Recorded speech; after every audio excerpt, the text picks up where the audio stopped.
வாழ்க்கையை எங்கே கொண்டு போகுது? அழிவு பாதைக்கு கொண்டு போகுது. அழிக்காம உங்களை விடாது இந்த விஷயங்கள்.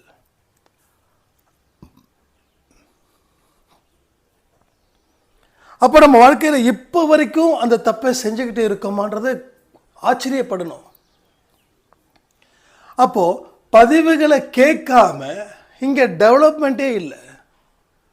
பதிவுகளை கேட்காம எதுவுமே வாழ்க்கையில் செயல்படவே முடியாது. ஒரு விஷயம் நமக்கு தெரியும், ஆனால் அது மறந்து போயிருப்போம். இல்லை அந்த விஷயமே நமக்கு தெரியாமலும் இருக்கும். ஆனால் இப்போ என்ன நடக்குதுன்னா, எந்த விஷயமும் நமக்கு தெரியலை, ஆனால் இதெல்லாம் நல்லதான்னு கேட்குற அளவுக்கு இன்னைக்கு மனிதர்கள் இருக்கிறாங்க.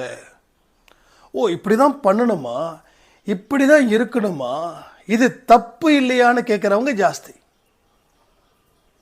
அப்போ ஏன் இப்படிப்பட்ட விஷயங்கள் வருதுன்னா, நம்ம ஒரு விஷயத்தை மறந்தோம், மறந்தது நம்மக்கிட்ட நம்மளை விட்டே போயிடுச்சு.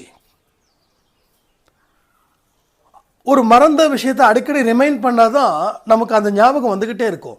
நம்ம என்ன பண்ணோம்? ரிமைண்ட் பண்ணவே இல்லை.